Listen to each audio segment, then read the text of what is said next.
Hayyee imala amma deemaa jirru kanaan qophii qe'ee Oromoo keenyaan gara qe'ee zoonii dinagdee gadaa economic zone jechuudhaan magaalaa ajaa'ibaa zoonii magaalaa guddicha ajaa'ibaa hojjetamuudhaaf qophaa'etti qajeeluuf jenna. Iddoon gadaa economic zone yookiin zooniin dinagdee gadaa magaalaan guddaa fi ajaa'ibaa itti ijaaramuudhaaf karoorfamee fi yaadamee hojiin eegalame kun jidduu magaalaa Mojoo fi Adaamaatti iddoo amma geenye kanaani Adaamarraa gara Mojootti yeroo deemtu gara harka mirgaatti kan goramu daandiin misoomaatiin jiru kun gara gadaa economic zone yookiin zoonii dinagdee gadaatti kan nu qajeelchu jechaadha. Bu'uura misoomaa asumarraa qabee daandii kanarraa qabee faana dhoofneet iddoo giddugala yookiin zoonii dinagdee gadaa maalirra akka jiru qe'ee Oromoo har'aa kanaan isin abursuudhaaf OBS garasitti qajeellee jirra. Turtiin keessan wajjin haa ta'u mul'anni guddaan gadaa economic zone jedhame kun maalirra jira waliin ilaalla.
Akkamisin?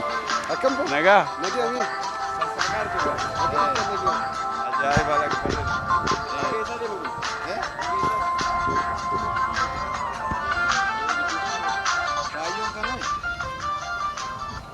hayyee kabajamtoota hordoftoota keenyaa bakka deemnu seenneetiin jirra jechaadha. Qe'een keessa jirru kun zoonii dinagdee gadaa yookiin gadaa economic zone jechuun mogga'ee magaalaa guddaa gara fuulduratti qiyaafameetiin hojiin isaa eegalame. Kan biratti argitan kun immoo abbaa taayitaa qe'ee kanaa yookiin zoonii dinagdee gadaa jedhamee kanaati.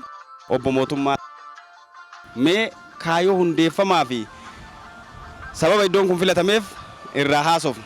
Handhuura isaa keessa jirra waan ta'eef bakki kun eessam? Bakki kuni Mojoo fi Adaamaa gidduutti argama. Mojoo as ceetee gaafa jettu aanaa Luumee keessatti argamna.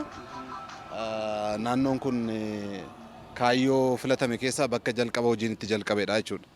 Bakka kanatti beenyaan bakka kaffalamutti kaffallee kan mootummaa lafa kan mootummaa kan jiru kan fudhannee irratti misooma jalqabnee jirra jechuudha. Jalqaba misooma nuti jalqabnee daandii kanaa jechuudha. Daandiin kun bal'inni isaa meetira 21dha. Wakoo qaba karaa miilaan peedestiraanii irra deemu jechuudha. Dabalataan saayikil leenii qaba daandii kana kan adda godhu. Saayikil leenii kana jala immoo toorri ibsaa diriiree jira. Akkasumas daandiin kuni green strip qaba bakka magariisaadha kuni. Kun bakka magariisaa ta'a. Kun immoo meetira 7dha. Gamasiinis gamanaanis kan qabudha. Wakoo saayikil leenii integrated asfaaltii jedhama. Bu'uuraalee misoomaa hundumtuu kan guutameefidha. Asitti RMU kan jedhamu kan humni ibsaa fi telekoomii irraa fudhachuu dandeessu tolfameet indastiriiwwan as keessatti jira dhufanii galan achirraati ibsaa fudhatanii jechuudha. Kanaaf asfaaltii kana deebisanii kutuun, muruun, sarara ibsaa, sarara bishaanii, sarara telekoomii diriirsuudhaaf, direeneejii sirreessuudhaaf muruun hin barbaachisu jalqaba qorannoo isaa xumurreet kan ijaarsa kana jalqabnee jechuudha. Naannoo kana guddina pilaanii iddoo kanaa gara fuulduraatti simachuu fi keessummeessuu haala danda'uun. Naannoon kun kan inni yaadame egaa naannoo hektaara 200 ta'a amma kun daandiidhaan as jechuudha. Daandiidhaan gaditti immoo yoo daballee hektaara 300 ta'a. Naannoo hektaara 200 kun bakka buufata gabaa bilisaa, bakka loojistikii akka ta'u bakka oomisha export processing zone bakka meeshaaleen alergee itti qindaa'anii kan ta'udha jechuudha. Akkasumas manufacturingiiwwan xixiqqaan illee asirratti kan gaggeeffamanidha jechuudha. Iddoon kun iddoo sochii dhaata onnee sarkuleeshinii diinagdee sanaa ta'ee bakka tajaajiluu dandeessudha jechuudha. Iddoon kun kan dizaayin ta'ee zoonichi hektaara 24,000 irrattidha kan dizaayin ta'ee staartaappii qabaa dhaawataan kan misoomsinu hektaara 24,000 al tokkotti misoomsuun ulfaataadha. Maallaqa hedduu barbaada. Qabeenya hedduu dhangalaasuu barbaada. Biyyi keenya immoo qabeenya hedduu kana hin qabdu waan ta'eef biyyoonni tokko tokko qabeenya sana irratti dhangalaasanii kan hojjetan jiru. Nuti immoo qabeenya qabnu sana giddu galeessa godhannee maal yaadne diinagdeen inni tokko diinagdee isa tokko harkisaa akka deemu. Kanaaf jalqaba kan hojjechuu qabnu irratti jalqaba hojjenna. Inni diinagdee kan biraa harkisaa yookiin galii kan biraas maddisiisaa isa kaaniif galtee ta'aa akka deemuufi. Buufanni gabaa bilisaa kun yoo dhufe sochiin shaqaxaa daldalli addunyaa faana walitti dhamiinsa ni qabaanna jechuudha. Kuni daandii expressway daandii ariifataa kan Finfinnee irraa kaasee Adaamaa deemu, Adaamaa irraa immoo Direedawaa deemudha. Akkasumas immoo iddoo kanarraan immoo kan argitan daandiin qaxxaamuraa kan Moojoo irraa kaasee Hawaasaa deemu, Hawaasa irraa Mooyyaalee keenya kan deemu daandii kanarra jira jechuudha. Daandii durii amma argitan kunis daandiin kunis asirra jira. Kun daandii kunis daandii Jibuutiidhaa Finfinnee wal quunnamsiisuu, biyyattii wal quunnamsiisuudha. Bakki kun iddoo giddugala center of gravity bakka jedhamu. Daandiin baaburaa immoo akkas dhufee qaxxaamuree kunoo loojistik habii kana as goree loojistikii kanaaf dhiyeessee gara Finfinneetti gara Sabbataatti darbaa jechuudha. Kanaaf bakki kun kan inni filatamee fi kaayyoo kanaafi jechuudha. Bakka istiraatiijikaalii select ta'edha kun. Bakka addaati jechuudha. Bakki kun Itoophiyaadhaaf gara seentariidha. A bilateral relations is made between Gada Special Economic Zone and Chinese Embassy in Ethiopia.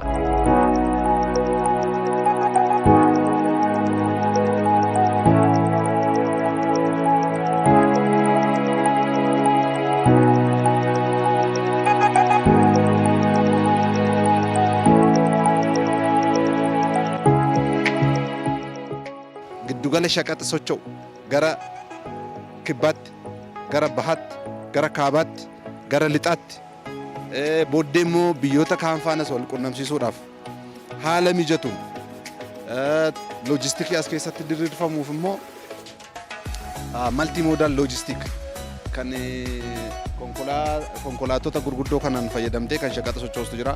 Baaburaan fayyadamtee shaqaxa sochoosuu akka dandeessutti, xiyyaaraaf immoo fayyadamtee shaqaxa sochoosuu akka dandeessutti maltimoodaal tiraanspoortiidhaan galaanarraas immoo akkaataatti wal quunnamuu dandeessuun kan yaadamee pilaan ta'edha jechuudha.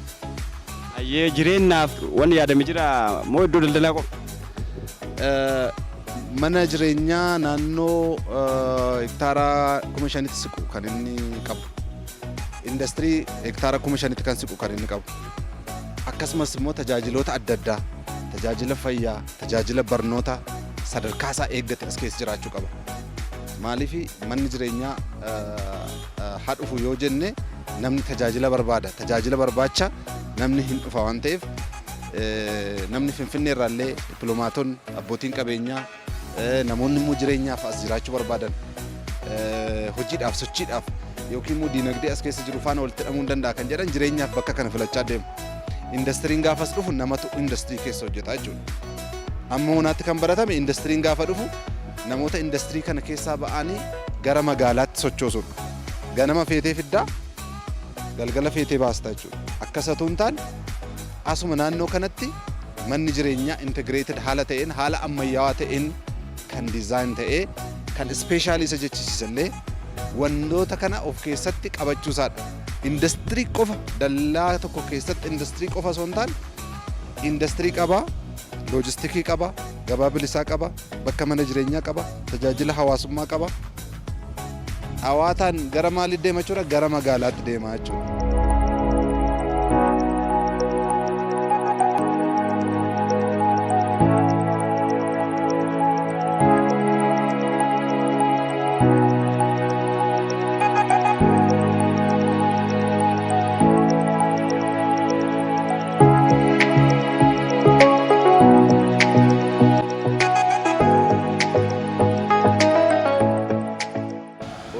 Daldalaanis addunyaa faana walitti hidhachuu qaba.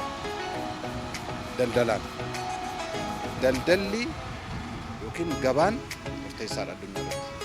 Biyyi tokko guddate kan jedhamu oomishuu qofa miti. Bishaan hin qabnu illee magaalaa hundeessuu dhabuun hin ta'u. Bakka bishaan hin jireettis magaalaa akkuma sana hundeessuu hin danda'ama jechuudha. Komparaatiif advaanteejii kee fayyadamtu. Humna namaa qabda, lafa qabda, hawwattummaa birbirootti dabalta. Bu'uuraalee misoomaa dhiyeessitaa hin harkisaa jechuudha. Haala investimantiidhaaf mijataa ta'e, seera addaa, hojmaata addaa, bifa addaatiin keessummeessuu, bifa addaatiin investoroota simachuu.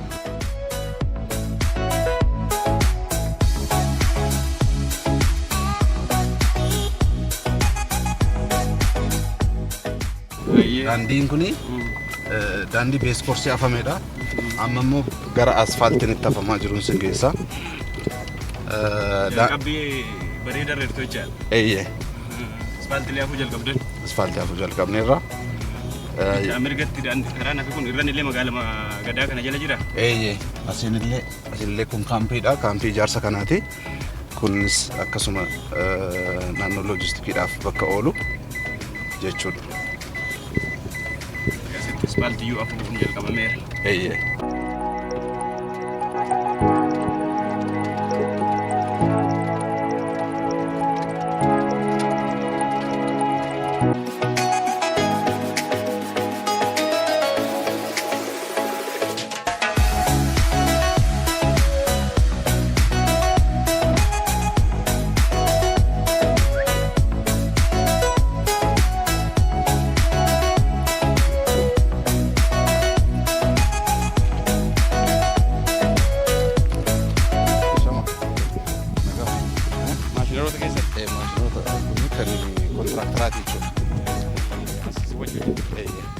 Asfaaltiin marsaa jalqabaa amma marsaa tokko tafa 7.5 centimeter kan jedhamu afameera kuni leeriis jalqabaati. Leeriin kana caalaa immoo sadarkaan isaa fooyyee qabu tokko dhufee afama. Eeyyee asirratti dabalataa hin afamaa. Asii kana jalqaba xumuraa deemu jechuudha. Jalqaba xumuraa deemu sana booddee immoo leerii biraa immoo deebisee saantimeetira 5 hin duuda jechuudha. Kun amma fakkeenyaaf amma asitti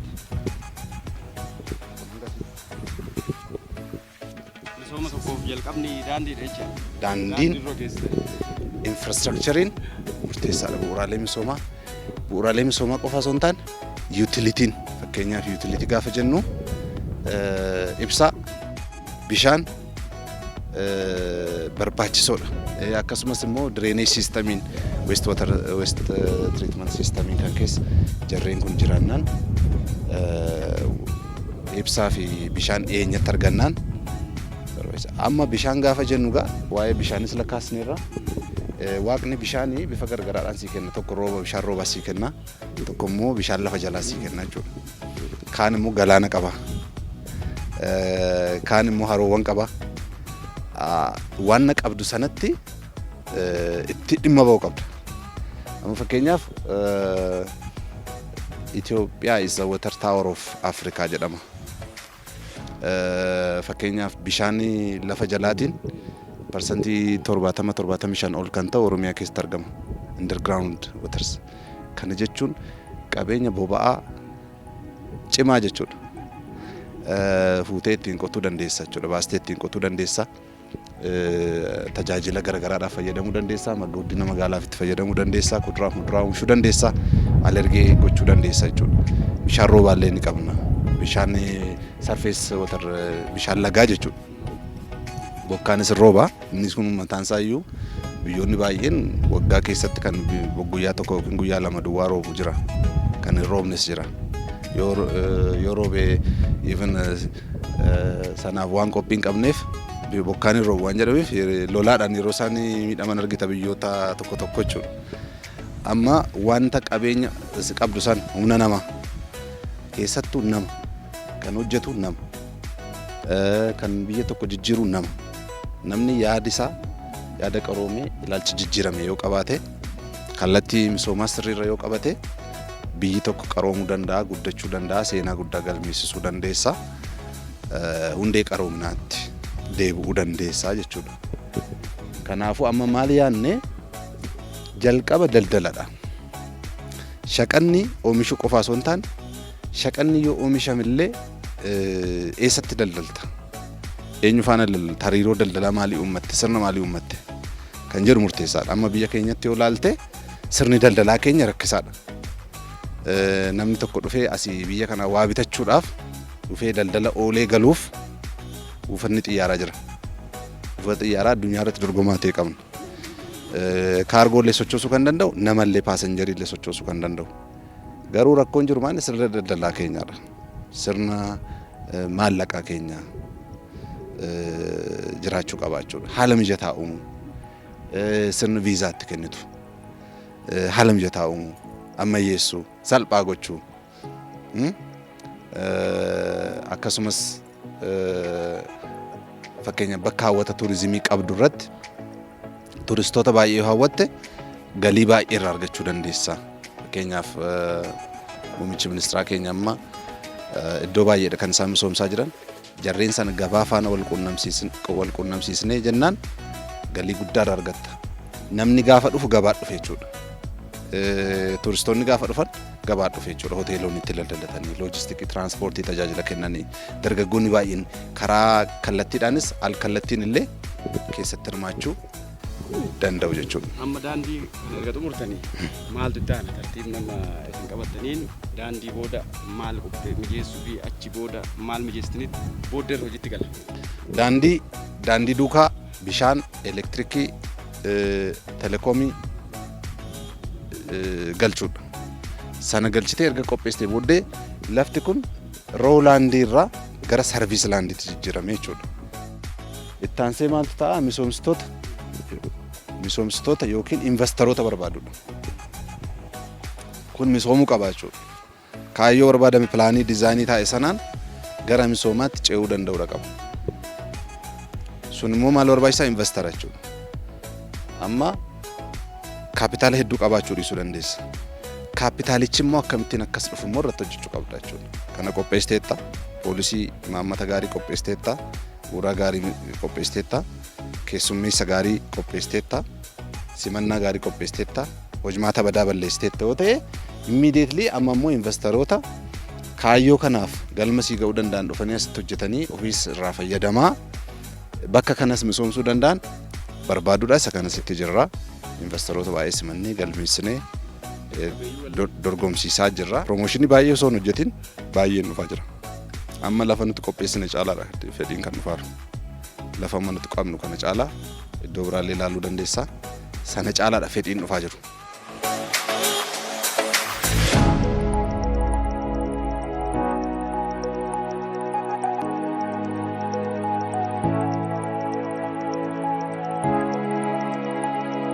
Ammoo kan nuti gochuu barbaadnu bakka buufata bilisaa gabaa bilisaa jechuun bakka taarifarraa bilisaan shaqanni as ga'uu danda'u jechuudha. Karaa Jibuutii ta'uu danda'a, baaburaan ta'uu danda'a, loojistiikii biroodhaan ta'uu danda'a. Shaqanni as bilisaan akka ga'uu danda'udha. Kana jechuun warri alergee Itoophiyaa keessatti hojjetan daldaltoonni alergee fi importaroonni as keessatti hojjetan kana akka biyya alaatti itti fayyadamuu danda'u jechuudha. Maal jechuudha? Fakkeenyaaf kanaan dura shaqaxa bituudhaaf yookiin biyyoota shaqanni oomishamu yookiin Chaayinaa yookiin Turkii yookiin Hindii yookiin immoo biyyoota gabaa bilisaa qaban kan akka Dubaay yookiin Jibuutii deemuu qabda. Gabaa bilisaa waan qabaniif kan oomishaan yookiin immoo kan gurguratu sappilaayeriin achitti dhufa.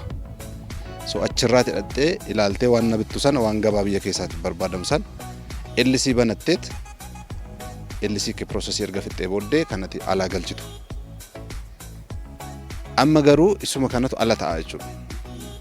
Asii dhufee namni markaatoo keessatti waan barbaadus ta'uu danda'a yookiin immoo zayita biyya kanatti barbaadamu zayita nyaataa ta'uu barbaadamu ta'uu danda'a yookiin immoo sibiila ta'uu danda'a waan alaa dhufu kana asii dhufee fudhachuu danda'a jechuudha. Gabaa bilisaa jechuun kana. Warri kana gurguran immoo akkamittiin dhufu sirna gabaa bilisaa sanatu isaan fida. Sirni gabaa bilisaa yoo jiraate malee garuu dhufuu hin danda'ani. Maaliif shaqanni sirna gabaa bilisaatiin alatti seenuu hin danda'u waan ta'eef. Erga piroosesii isaa xumuratee kellaarra darba jechuudha. Malee hin darbu. Kanaafuu amma garuu sirnicha as yoo goote gabaan bilisaa as ta'ee jechuudha. Kana ta'e jechuun egaa jijjiirama guddaa giddugala daldalaa ta'anii jechuudha. Kanaaf amma maal irratti kan hojjechaa jirru keessattuu misoomsitoota warra Chaayinaa investoroota warra Chaayinaa duukaa maal hojjechaa jirra. Giddugala daldalaa kana hariiroo biyyoota kaaniifaan walitti hidhuu qabda. Hariiroo bakka sochiin diinagdee addunyaa jiru duukaa Awurooppaa, Ameerikaa, Eeshiyaa ta'uu danda'a, wherever Middle East ta'uu danda'a. Jara faana hariiroo sana faana walitti hidha jechuudha. So namni product qabu tokko yookiin namni supplieriin tokko yookiin namni producerriin tokko fidee asitti shaqaxa isaa gurgurachuu akka danda'u gochuudha. Yeroo asii gurguramu garuu biyyattii seene waan ta'eef qaraxa sana kaffaleet gara biyyaa seena jechuudha. Kellaa kana gaafa darbu qaraxa isaa fixatee ta'u. Gara deemu sanatti. Yoo biyya alaa immoo piroosesii ta'ee yookiin qindaa'ee yookiin daldalaan gara biyya alaa gurguramaa jira yoo ta'e qaraxa malee deemuu danda'a jechuudha. Gara biyya alaa kan ba'u. So sirni gabaa bilisaa kun kana yoo goone kana gochuu yoo dandeenye kanaan yoo milkoofne hin milkoofna shakkiin hin jiru.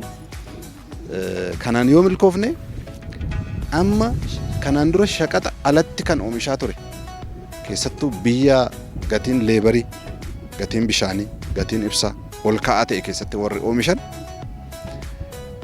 maaliif asitti oomishnu kan jedhu yaadaa deemu jechuudha. Asitti oomishuudhaaf maaltu na dandeessisa maaltu na dandeessisu kan jedhu kaalkuleet godhanii indastiriiwwan keenya asitti sochoosnu kan jedhu gara sanatti deemu. Sanaaf immoo maal goone bakka indastirii qopheessanii jirra jechuudha.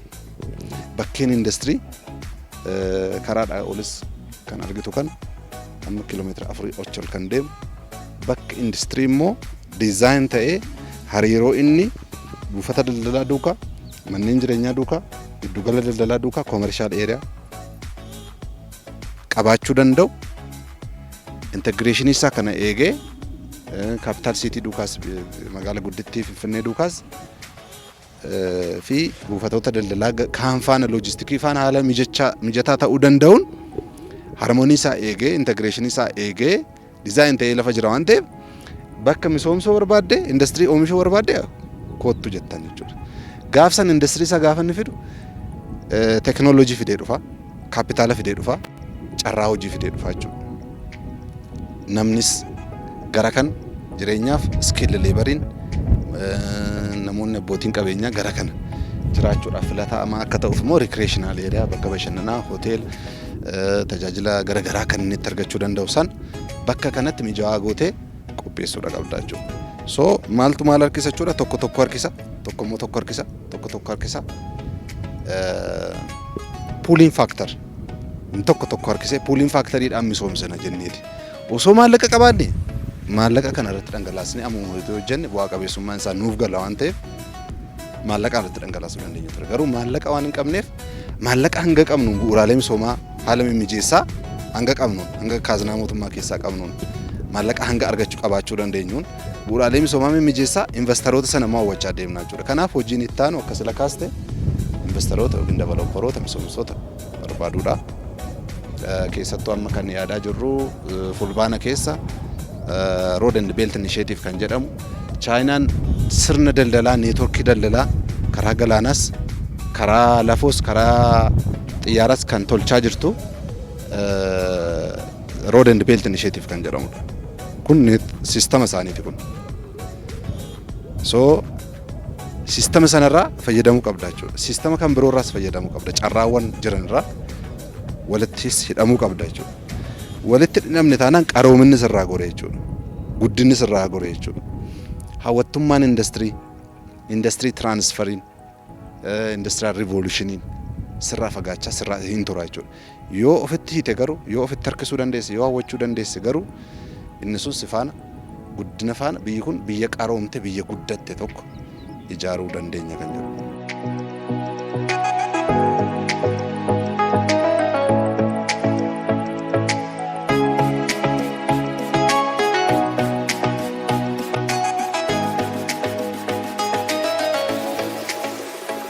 Boqonnaa afuriin kan hojjetamu hojiin kun feezii afuriin hektaara 24 kan misoomu feeziin inni jalqaba hektaara 3,150 isa keessaayyuu immoo cabsinee feezii bakka sadiitti qoonnee implementee feezii sadii bakka sadiitti qoonnee isa sadaffaa isa jalqabaarra jirra jechuudha. Kanaaf inni kun waggaa 5 hanga waggaa 10 fixuu danda'a. Waggaa 5 tokko keessatti feezii isa jalqabaa sana misoomsuu dandeenyaadha. Kan amma hojjechaa jiru karoorsinee kan nuti hojjechaa jiru kanarratti. Hojiin isaa garuu tootaalee magaala misoomtee magaala indastiriidhaan magaala teekinooloojii akkaataa muuxannoon biyyoota tokko tokko kan agarsiisuun biyyoonni magaalonni akkasitti guddatan jiru kan akka magaala Shenzhen muuxannoo Shenzhen Chaayinaa jechuudha. Waggaa 40 keessatti ijaaramanii kan tuman kan akka Suzhou kan jedhaman jiru magaalonni. Dubaay illee daldalaan baay'inaan daldalaa kan daldala faana wanta wal qabatuun kan misoomuu dandeesse. Waggaa 40 dura Dubaay maal akka fakkaattu namoonni keenya iyyuu hin beeku jechuudha. Warri dhimma tokko tokkoof gara sana deeman bakka ashawaa bakka bishaan illee argachuuf rakkisaa ta'e garuu galaana qarqara jirti jechuudha. Carraa sana fayyadamtee haala daldalaaf haala hojii gaarii mijaa waan uumaniif emireetonni biyyi sun guddate jechuudha. Akkasumas immoo biyyoonni special economic zoneidhaan guddatan biyyoota Chaayinaa hedduu dorgomaa ta'anii kan guddatan baay'ee jiru. Waggaa 40 keessatti xumurraadha. Faayinaal goonee kan keessaa garuu waggaa tokkotti jijjiirama tokko agarsiisna. Waggaa lamatti, waggaa shanitti, waggaa 10tti karoora kaa'ame sana caccabsaa hojiitti hiikaa deemna. Almost hojiin kun hojii dhaloota lamaati. Gaafa waggaa 40 magaalaa ajaa'ibaa asitti arguu dandeenya. Ajaa'ibaa magaalaa industirii, magaalaa teekinooloojii, magaalaa addunyaa irratti dorgomtuu taate. Hojii dhaloota dhufuuti. Gadaa jedhamtu hundeessina jechuudha. Gadaa amma maqaa ishee amma nama keenya irra jechuudha. Bareedaadha. Maqaan isaallee maqaa seena qabeessa. Karoora keessanillee karoora dhaloota boruuti. Waan har'aa hojjetamee bira darbuu miti. Baay'ee nama gammachiisa. Haa milkaa'uu yoo asumaan immoo wanni dhaamtan dachiidhuma boru magaalaa ajaa'ibaa magaalaa gadaa ajaa'ibaa taatee arguuf deemnu har'a isin ashaaraa jalqaba irratti jalqabaatiin jirtan kanarra dhaabannee waan jettan dhaamsadhuma. Milkaa'ina kanaatiif qaamolee baay'eetu gumaacha qaba. Ergaan ani qabu tokkoffaa qaamolee baay'eetu as keessatti gumaacha qaba waan ta'eef ilaalchumaanuu misooma kana deeggaruun barbaachisaadha. Bira dhaabachuun barbaachisaadha. Hawaasni naannichaa, hawaasni naannoo keenyaa akkasumas immoo jiraattonni naannoo kanaa karoora kana keessatti nan hirmaadhas irraas nan fayyadama. Biyyi kunis immoo jijjiiramu seenaa kana keessatti gahee kiyya nan baadha kan jedhu ejjennoo akkasii jiraachuu qaba. Qaamoleen mootummaan naannoo Oromiyaa deeggarsa guddaadha kan gochaa jiru. Inisheetii gochuurraa kaasee hanga kan hojiirra kan oolu gochuu keessatti bajata kan akka ramadu gochuu keessatti ilaalchaan institushiniin akka hundaa'u gochuu keessatti institushiniin sun immoo sirna barbaadamu sanaan akka gaggeeffamu akka deemu gochuu keessatti gahee guddaadha kan taphachaa jiru. Akkasumas akka biyyaatti immoo hojiiwwan riifoormii biyya kana maltii seektaral ikoonomii ijaarra kan jedhuun sochii hojii guddaan hojjetamaa jira. Akka biyyaattis deeggaramuu qaba. Imaammataan maallaqaan sirnaan deeggaramuu qaba jechuudha. Sirni sun istiraatiijii isaa tarsiimoo isaa tokkodha kun jedhee fudhachuu danda'udha qaba.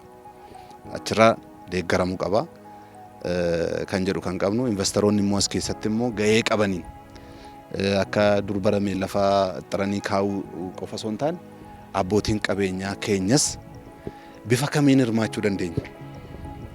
Yeroo tokko misooma keessatti hirmaachuuf abbootiin qabeenyaa keenya maallaqa guddaadha barbaada jedhanii yaadu.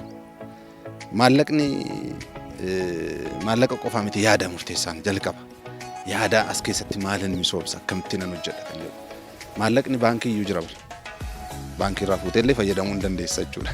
Yaadi sun jiraannan. walitti dhufuunis barbaachisaadha.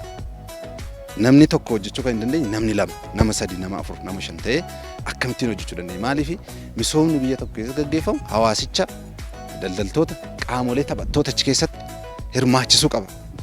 Addunyaa kana irratti qaroominni itti fufe inclusive growth warra qabanidha. Inclusive warra hirmaachisan. Warri hin hirmaachisne itti hin fufan. Qaroomina ta'uu danda'u garuu yeroodhaa booddee hin dhaamu jechuudha. Kanaaf hirmaachuu qabu abbootiin qabeenyaa. Waan qabanii sheeriidhaan ta'uu danda'a. Sirna boondii, sirna sheerii, kaapitaal maarkeetiin fuulduratti banamuu danda'a as keessatti. Seerri maallaqaallee, bulchiinsa maallaqaallee haaraatu ba'a as keessatti beektaa. Kanaaf achi keessatti akkamittiin nan hirmaadhu. Lammiiwwan keenya biyya alaa jiran seenaa keessatti waan tokko gaafa hojjetamu keessatti hirmaachuu danda'u qaba.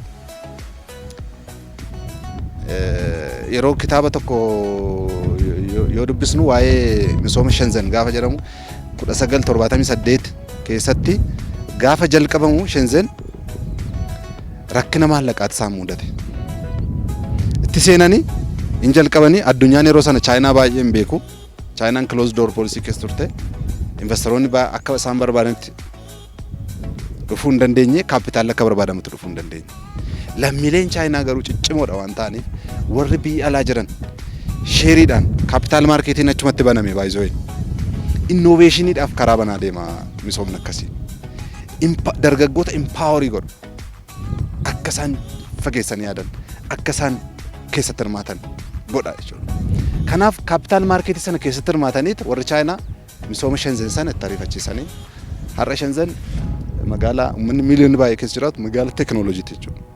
Maanufaakscharingii xixiqqaa irraa kaatee magaalaa teekinooloojii guddaa addunyaadhaan amma diinagdeedhaan Hong Kongiin kan caaltu yeroo sanatti kan misoomteerti Hong Kong turte kan caaltu hundeessuu danda'ani. Maal jechuufani qaamoleen daldaltoonni lammiin kamtuyyuu misooma isaa keessatti guddina biyya isaa keessatti hirmaachuu qabaa. Nuti immoo sanaaf haala mijaa'uu qabna. Ergaan ani qabu kana. A bilateral relations is made between Gada Special Economic Zone and Chinese Embassy in Ethiopia.